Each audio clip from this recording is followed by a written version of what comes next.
जय श्रीकृष्ण। ओम कृष्णं वंदे जगद्गुरुं। हरे कृष्ण कृष्ण कृष्ण हरे हरे, हरे राम राम राम हरे हरे। శ్రీకృష్ణుడు అర్జునుడితో ఇలా అంటాడు, ఓ పార్థ,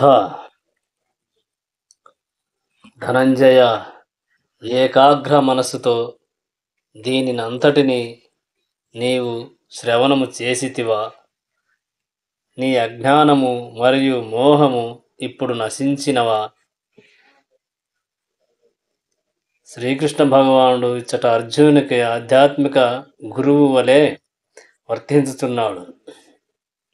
కనుకనే అర్జునుడు భగవద్గీతను సరైన విధముగా అవగతం చేసుకొనేనా లేదా అని ప్రశ్నించుట అతని ధర్మమై ఉన్నది. ఒకవేళ అర్జునుడు అర్థం చేసుకోనకపోయినచో అవసరమైన ఏదైనా ఒక విషయమును గాని లేదా సంపూర్ణ గీతను గాని శ్రీకృష్ణుడు తిరిగి తెలుపుటకు సంసిద్ధుడై ఉన్నాడు. వాస్తవమునకు శ్రీకృష్ణుని వంటి గురువు నుండి గాని, శ్రీకృష్ణుని ప్రతినిధి అయిన ఆధ్యాత్మిక గురువు నుండి గాని గీతాశ్రవణం చేసినవాడు తన అజ్ఞానమును నశింపజేసుకొనగలడు. శ్రీకృష్ణుడు ఇలా అంటాడు, భగవద్గీత అనునది ఏదో ఒక కవి లేదా నవల రచయితచే రచింపబడినది కాదు. అది సాక్షాత్తు శ్రీకృష్ణుడైన శ్రీకృష్ణునిచే పలుకబడినట్టిది. కనుక శ్రీకృష్ణుని నుండి కానీ అతని ప్రామాణిక ఆధ్యాత్మిక ప్రతినిధి నుండి కానీ ఆ ఉపదేశములను శ్రవణము చేయగలిగిన భాగ్యవంతుడు తప్పక ముక్తుడై అజ్ఞానాంధకారం నుండి బయటపడగలడు అని శ్రీకృష్ణుడు తెలిపిన. శ్రీకృష్ణుడు ఇలా అంటాడు, ఈ భగవద్గీతను ఎవరైతే శ్రద్ధగా వింటారో, దీని ప్రకారం ఎవరైతే నడుచుకుంటారో, నన్నే ధ్యానించి నాయందే కృష్ణ భక్తి రసభావన యందు ఉన్నవారిని నేను సర్వదా కాపాడుదునని శ్రీకృష్ణుడు తెలిపెను. అర్జునుడు ఇలా అంటాడు, ఓ అచ్యుతా, నా మోహము ఇప్పుడు నశించినది. నీ కరుణచే నా స్మృతిని తిరిగి పొందితిని. ఇప్పుడు నేను స్థిరుడను, సందేహరహితుడను అయి నీ ఆజ్ఞానుసారం వర్తించుటకు సిద్ధముగా ఉన్నాను అని అర్జునుడు శ్రీకృష్ణునకు చెప్పెను. దేవదేవుడైన శ్రీకృష్ణుని ఆజ్ఞానుసారం వర్తించుటయే జీవుని సహజస్థితి అయి ఉన్నది. అతడెట్లు నియమబద్ధముగా వర్తించుటకే నిర్దేశింపబడినాడో అర్జునుడు జీవుని నిజమైన స్థితి శ్రీకృష్ణుని నిత్య దాసత్వమే అని తెలుపవలెను. ఈ సిద్ధాంతమును మరచయే జీవుడు భౌతిక ప్రకృతిచే బద్ధుడగుచున్నాడు. కానీ అతడు ఆ భగవానుని సేవలో నిమగ్నుడగుట ద్వారా ముక్తుడు కాగలడు అని శ్రీకృష్ణుడు తెలిపెను. శ్రీకృష్ణుడు ఇలా అంటాడు, జీవుని సహజస్థితి దాసత్వమే గనుక అతడు మాయనో లేదా దేవదేవుడైన శ్రీకృష్ణునో సదా సేవించవలసి వచ్చును. ఒకవేళ అతడు శ్రీకృష్ణ భగవానుని సేవించినచో తన సహజ స్థితి యందు నిలవగలడు. కానీ భౌతిక శక్తి అయిన మాయను సేవించ తలచినచో ఖచ్చితముగా బంధములో చిక్కబడగలడు. భ్రాంతియందు భౌతిక జగమున సేవను కూర్చును గూర్చుచు అతడు ఇచ్ఛాకామములచే బద్ధుడైనను తనను తాను జగత్తుకు అధినేత అయినట్లు భావించును. అట్టి భావనమే భ్రాంతి అనబడును. కానీ మానవుడు ముక్తుడైనప్పుడు అట్టి భ్రాంతి నశించి ఆ దేవదేవుని కోరికల అనుసరించి వర్తించుటకు స్వచ్ఛందముగా శరణాగతుడగును. ఇక మాయలో చివరదేమన తనను తాను దేవుడునని భావించుట. అట్టి భావన జీవుని బంధించుటకు మాయ యొక్క చివరి జాలమై ఉన్నది అని శ్రీకృష్ణుడు తెలిపెను.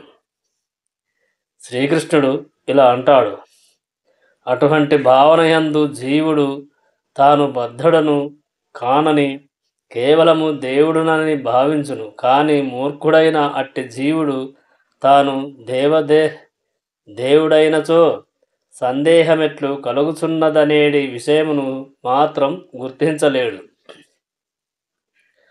ఆ విషయమును అతడు పట్టించుకొనడు. ఈ భావనయే మాయ యొక్క చివరి జాలమై ఉన్నది. వాస్తవమునకు శ్రీకృష్ణ భగవానుని అవగతం చేసుకొని ఆ దేవదేవుని ఆజ్ఞానుసారం వర్తించుటకు అంగీకరించుటయే మాయాశక్తి నుండి ముక్తిని పొందుట కాగలదు.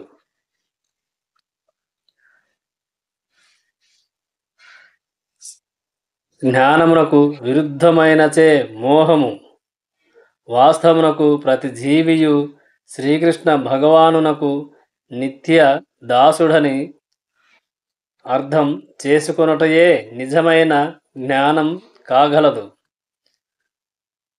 కానీ భౌతిక ప్రకృతిపై ఆధిపత్యం చెలాయించవలననేడి భావనలో మానవుడు తననట్లు దాసునిగా భావించక జగమునకు ప్రభువుగా తలచును.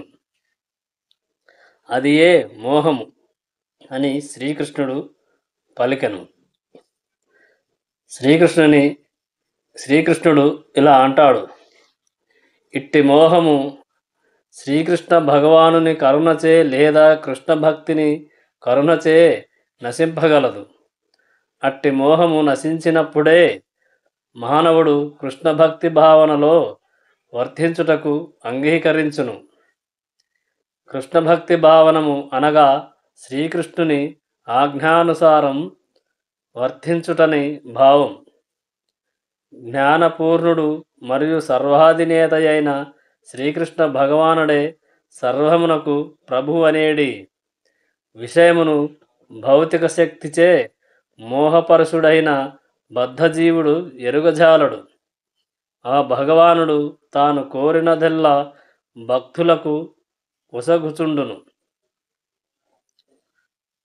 శ్రీకృష్ణుడు సర్వులకు మిత్రుడైన అతడు తన భక్తుని ఎడ అధిక ప్రీతిని కలిగియుండును.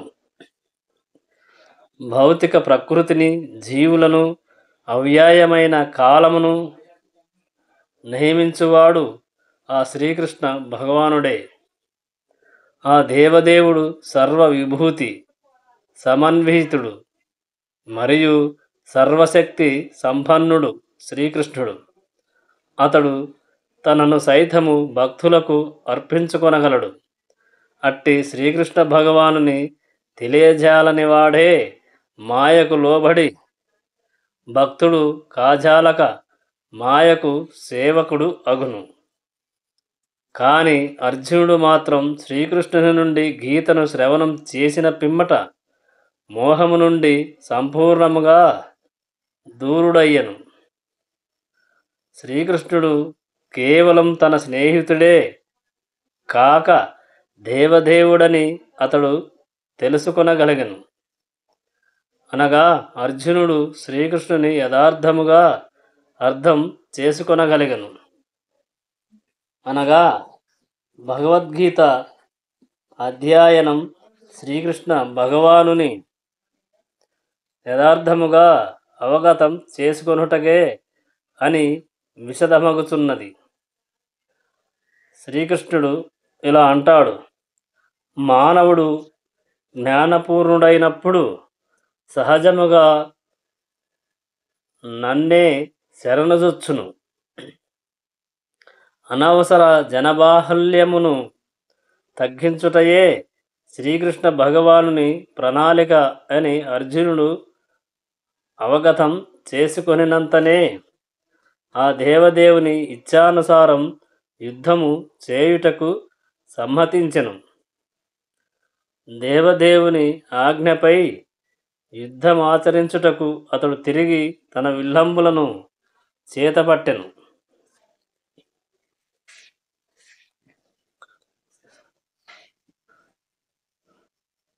ఈ విధముగా మహాత్ములైన శ్రీకృష్ణుడు మరియు అర్జునుని నడుమ జరిగిన సంవాదమును నేను శ్రవణం చేసి తిని. అద్భుతమైన ఆ సంవాదముచే నాకు రోమాంచమగుచున్నది. కురుక్షేత్ర రణరంగమున ఏమి జరిగినను ధృతరాష్ట్రునకు తన కార్యదర్శి అయిన సంజయుని గీతారంభమున ప్రశ్నించెను. సంజయుని హృదయమున అతని గురువగు వ్యాసదేవుని కరుణచే విదితమయ్యెను. ఆ విధముగా అతడు రణరంగమున విషయములను ఎరుకపరచగలిగెను. సంజయునికి వ్యాసదేవుడు గురువు కావుటచే ఆ వ్యాసదేవుని గురువు ప్రభావముతోనే సంజయుడు ఆ రణరంగమున జరిగిన విషయములన్నీయు ధృతరాష్ట్రునకు తెలిపెను. ఇరువురు మహాత్ముల నడమ భగవద్గీత వంటి అత్యంత ప్రాముఖ్యమైన సంవాదమెన్నడూను జరిగియుండలేదు మరియు భవిష్యత్తులో జరుగు అవకాశమునే లేదు. కనుకనే ఆ సంవాదము అత్యంత అద్భుతమై ఉండెను. దేవదేవుడైన శ్రీకృష్ణుడు స్వయముగా తన శక్తులను గూర్చి జీవునకు వివరించియుండుటచే ఆ సందేశము వాస్తవమునకు అత్యంత అద్భుతమగునే ఉండగలదు. శ్రీకృష్ణ భగవానుని అవగతం చేసుకొనుటకు మనం అర్జునుని అడుగుజాడలను అనుసరించినచో తప్పక మన జీవితములు సుఖకరములు మరియు జయప్రదములు కాగలవు. సంజయుడు ఈ విషయమును గూర్చి దానిని అవగాహనము చేసుకొనుటకు ప్రయత్నించుచు ధృతరాష్ట్రునకు దానినంతయు చెప్పెను. కనుకనే కృష్ణార్జునులు ఎచ్చట ఉందురో అచ్చట విజయము తథ్యమని నిర్ధారించబడినది. అర్జునులతో స్వయముగా సంభాషించుచున్న యోగీశ్వరుడైన శ్రీకృష్ణుని నుండి ఈ పరమగుహ్య వచనములను వ్యాసుదేవుని కరుణచే నేను ప్రత్యక్షముగా వినగలిగితిని అని సంజయుడు పలికెను. వ్యాసదేవుడు సంజయునికి ఆధ్యాత్మిక గురువు. తన గురువైన వ్యాసదేవుని కరుణచేతనే తాను దేవదేవుడైన శ్రీకృష్ణుని అవగతం చేసుకొనగలిగితిని సంజయుడు అంగీకరించుచున్నాడు. అనగా ప్రతి ఒక్కరూ ప్రత్యక్షముగా గాక ఆధ్యాత్మిక గురువు ద్వారా శ్రీకృష్ణ భగవానుని అవగతం చేసుకొనవలసి ఉన్నది. దానికి మాధ్యమముగా ఒప్పరగలడు. ఇదియే గురు పరంపరా రహస్యం. గురువు ప్రామాణికుడైనప్పుడు మనుషుడు అర్జునుని రీతి ఆయన నుండి భగవద్గీతను ప్రత్యక్షముగా శ్రవణము చేయవచ్చును. జగమునందు చాలా యోగులు మరియు సిద్ధపురుషులు ఉన్నప్పటికీ శ్రీకృష్ణుడు సమస్త యోగ విధానములకు ప్రభువైయున్నాడు.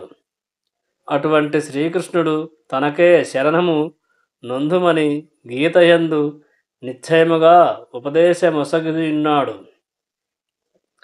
ఆ విధముగా వనరించుచున్నాడు. అత్యుత్తమ యోగి కాగలడు. ఈ విషయము శ్రీకృష్ణ సంజయుడు తెలిపెను.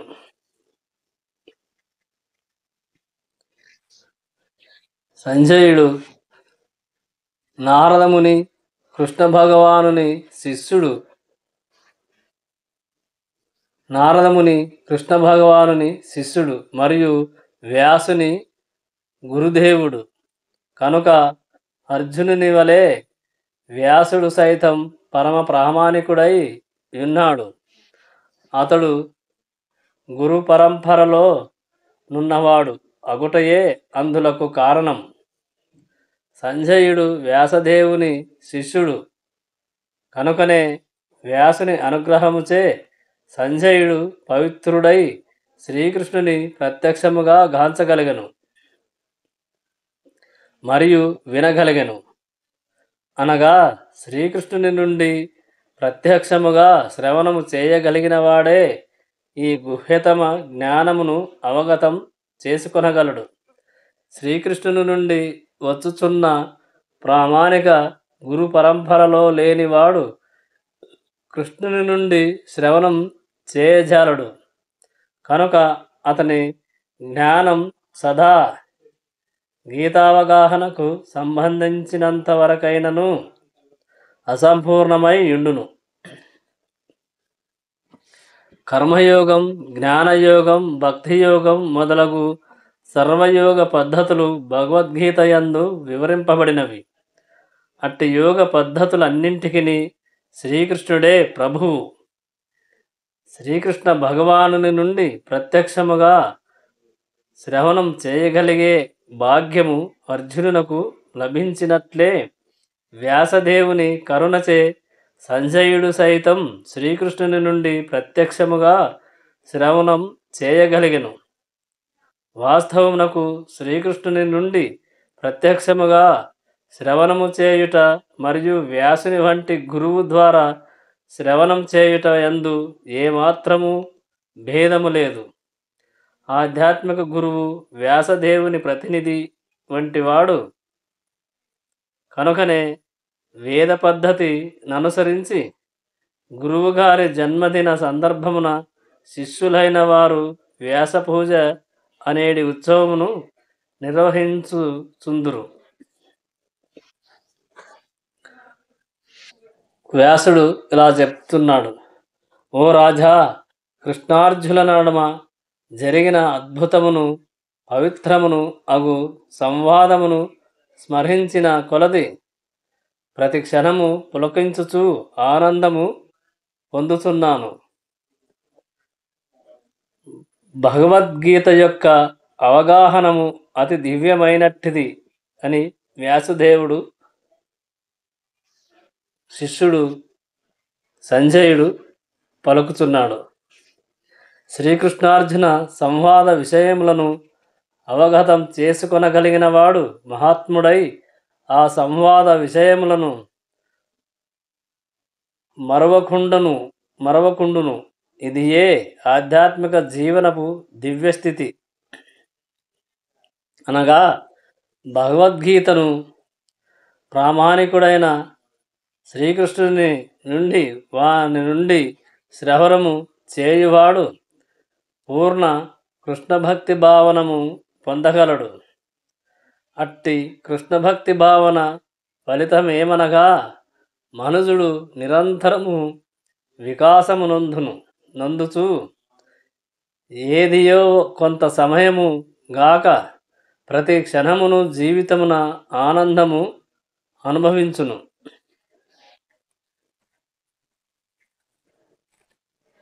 సంజయుడు ఇలా పలికెను: ఓ రాజా, అత్యద్భుతమైన శ్రీకృష్ణ భగవానుని రూపమును స్మరించిన కొలది నేను అత్యంత విస్మయము పొందుచు మరలా ఆనందము అనుభవించుచున్నాను. వ్యాసుని అనుగ్రహముచే సంజయుడు సైతం అర్జునునకు చూపబడిన శ్రీకృష్ణ భగవానుని విశ్వరూపమును గాంచగలిగినట్లు ఇచ్చట గోచరించుతున్నది. అట్టి విశ్వరూపమును శ్రీకృష్ణుడు పూర్వమెన్నడును చూపలేదని తెలుపబడినది. అది ఒక్క అర్జునునకే చూపబడినను ఆ సమయమున కొందరు మహాభక్తులు సైతం ఆ రూపమును గాంచగలిగిరి. అట్టి వారిలో వ్యాస మహర్షి ఒకరు. శ్రీకృష్ణుని పరమభక్తులలో ఒకడైన అతడు శక్తిపూర్ణ అవతారముగా పరిగణింపబడినాడు. వ్యాసదేవుడు దానిని తన శిష్యుడైన సంజయునకు సందర్శింపజేసెను. అర్జునునకు చూపబడిన ఆ అద్భుత రూపమును తలచుచూ సంజయుడు మరలా ఆనందము అనుభవించుచున్నాడు. యోగీశ్వరుడైన శ్రీకృష్ణుడు మరియు మేటి ధనుర్ధారి అయిన అర్జునుడు ఎచ్చట ఉందురో అచ్చట సంపద, విజయము, సాధారణ శక్తి, నీతి నిశ్చయముగా నుండును. ఇదియే నా అభిప్రాయము అని సంజయుడు ధృతరాష్ట్ర మహారాజుకు తెలిపెను. భగవద్గీత ధృతరాష్ట్రుని విచారణతో ఆరంభమైనది. భీష్మ, ద్రోణ, కర్ణాది మహాయోధులచే సహాయమును పొందుచున్న తన కుమారుల విజయము పట్ల అతడు మిగుల ఆశను కలిగియుండెను. విజయము తన పక్షమునకే సిద్ధించునని అతడు భావించుచుండెను. కానీ యుద్ధరంగమున జరిగిన సన్నివేశమును వివరించిన పిమ్మట సంజయుడు ధృతరాష్ట్రునితో, నీవు విజయమును గూర్చి ఆలోచించినను నా అభిప్రాయం ప్రకారం శ్రీకృష్ణార్జునులు ఎచ్చట నుందురో అచ్చటనే సర్వశుభము కలుగగలదు అని పలికెను. అనగా ధృతరాష్ట్రుడు తన పక్షమున విజయమును ఆశింపరాదని అతడు ప్రత్యక్షముగా నిర్ధారించినాడు. శ్రీకృష్ణుడు నిలిచియున్నందున అర్జునుని పక్షమునకే విజయము సిద్ధించుననుట నిశ్చయమైన విషయము. ఇచ్చట శ్రీకృష్ణ భగవానుడు అర్జునుని రథచోదకుడగు ఆ భగవానుని మరొక విభూతి అయి ఉన్నది. శ్రీకృష్ణునకు గల పలు విభూతులలో వైరాగ్యం ఒకటి. శ్రీకృష్ణుడు వైరాగ్యమునకు సైతం ప్రభు అయినందున అట్టి వైరాగ్యమును పలు సందర్భములలో ప్రదర్శించెను. వాస్తవమునకు రణము దుర్యోధనుడు మరియు ధర్మరాజు నడుమ సంబోధించి ఉండెను. అర్జునుడు కేవలము తన అగ్రజుడైన ధర్మరాజు తరపున పోరుటకు సిద్ధపడెను. ఆ విధముగా శ్రీకృష్ణార్జునులు ఇరువురు ధర్మరాజు పక్షమున ఉండుటచే అతని విజయం తథ్యమై ఉండెను. ప్రపంచమునెవరు పాలింపవలెనో నిర్ణయించుటకు ఆ యుద్ధము ఏర్పాటు చేయబడెను. అట్టి రాజ్యాధికారం యుధిష్ఠిరునకే సంప్రాప్తించునని సంజయుడు భవిష్యద్వాణిని పలికినాడు. అంతేగాక యుద్ధ విజయమునంతరము ధర్మరాజు మరింతగా సుఖసంపదలతో వర్ధిల్లుననియు ఇచ్చట భవిష్యత్తు నిర్ణయింపబడినది. ధర్మరాజు ధర్మాత్ముడు మరియు పవిత్రుడే గాక గొప్ప నీతిమంతుడగుటయే అందులకు కారణం. అతడు జీవితమున ఎన్నడూను అసత్యమును పలికియుండలేదు. భగవద్గీతను రణరంగమున రణరంగమున ఇరువురు స్నేహితుల నడుమ జరిగిన సంభాషణగా భావించు మూడులు చాలామంది కలరు. కానీ స్నేహితుల నడుమ జరిగేడి సాధారణ సంభాషణలెన్నడూను శాస్త్రము కాజాలదు. మరికొందరు అధర్మకార్యమైన యుద్ధమునకు శ్రీకృష్ణుడు అర్జునుని పురిగొల్పెనని తమ అభ్యంతరమును తెలుపుదురు. కానీ వాస్తవమునకు భగవద్గీత దివ్య ధర్మోపదేశమనేడి నిజస్థితి ఇచ్చట స్పష్టముగా తెలుపబడినది. దివ్య ధర్మోపదేశము గీతయందలి 9వ అధ్యాయపు 34వ శ్లోకమున మన్మనాభవ మద్భక్తః అని తెలుపబడినది. అనగా ప్రతి ఒక్కరూ శ్రీకృష్ణ భగవానునికి భక్తులు కావలసి ఉన్నది. సర్వధర్మముల సారము శ్రీకృష్ణుని శరణు పొందుటయే. సర్వధర్మాన్ పరిత్యజ్య మమేకం శరణం వ్రజ. కనుక భగవద్గీత నీతి మరియు ధర్మముల దివ్య విధానములతో నిండియున్నది. ఇతర మార్గములు సైతం పవిత్రీకరణ మునర్చునవే అయినను మరియు అంత్యమున ఈ మార్గమునకే మనుషుని కొనిపోవచ్చునైనను భగవద్గీత యందలి చివరి ఉపదేశమే నీతి మరియు ధర్మ విషయమున చరమోపదేశం. అదియే శ్రీకృష్ణ భగవానుని శరణాగతి. అట్టి శరణాగతియే అష్టదశాధ్యాయపు తుది నిర్ణయమై ఉన్నది. ఆత్మానుభూతిని బడయుటకు తాత్విక చింతనము మరియు ధ్యాన మనసు అనునవి ఒక మార్గమైనను శ్రీకృష్ణునికి సంపూర్ణముగా శరణము నొందుట అత్యున్నత పూర్ణత్వమని భగవద్గీత ద్వారా మనము అవగతం చేసుకొనవచ్చును. గీతోపదేశముల సారాంశం ఇదియే.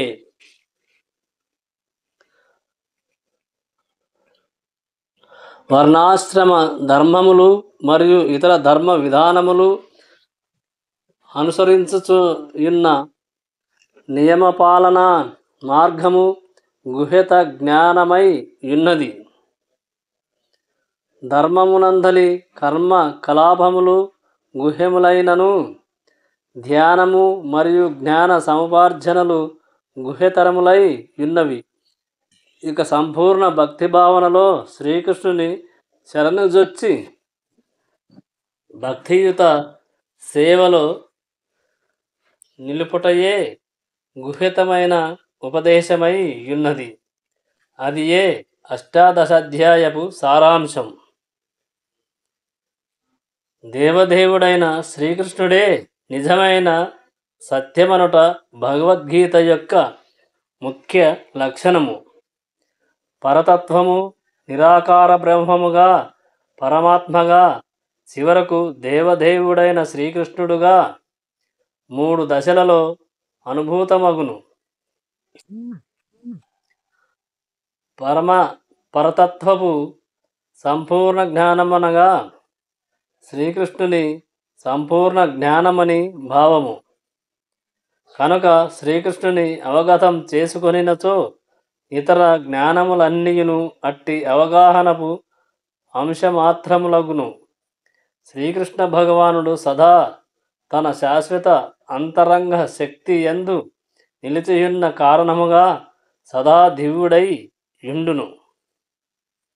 అతని శక్తి నుండి సృష్టింపబడిన జీవులు 2 తరగతులుగా విభజింపబడి నిత్య సిద్ధులు మరియు నిత్య బద్ధులుగా తెలియబడుచున్నారు. అసంఖ్యాకములుగా నున్న అట్టి జీవులందరూ శ్రీకృష్ణుని అంశలే. భౌతిక శక్తి 24 భాగములుగా వ్యక్తం చేయబడినది. భౌతిక జగము కాలముచే ప్రభావితము కాబడి అట్టి భౌతిక శక్తిచే సృష్టి నొందుచు నశించుచుండును. ఈ విధముగా భౌతిక జగము మరలా దర్శితమై అదృశ్యమగుచుండును. దేవదేవుడైన శ్రీకృష్ణుడు భౌతిక ప్రకృతి జీవుల నిత్యమైన కాలము కర్మలనేడి 5 ముఖ్య విషయములు భగవద్గీత యందు చర్చించబడినవి. జై శ్రీకృష్ణ. ఓం కృష్ణం వందే జగద్గురు. హరే కృష్ణ కృష్ణ కృష్ణ హరే హరే, హరే రామ రామ రామ హరే హరే.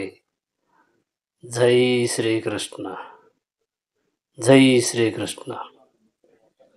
ఈ హరే రామ మంత్రం, హరే కృష్ణ హరే రామ మంత్రం శ్రీకృష్ణుడు ఉపదేశించినది. ఈ మహామంత్రం ఎవరైతే రోజు పఠిస్తారో వారు శ్రీకృష్ణుని చేరగలరు అని స్వయాన భగవద్గీతలో శ్రీకృష్ణుడే ఉపదేశించెను. ఆ మహామంత్రమును రోజు పఠించి నాయందే భక్తిని నిలుచువాడు నాలోని ఐక్యం కాగలడు అని శ్రీకృష్ణ భగవానుడు భగవద్గీతలో తెలిపెను. జై శ్రీకృష్ణ.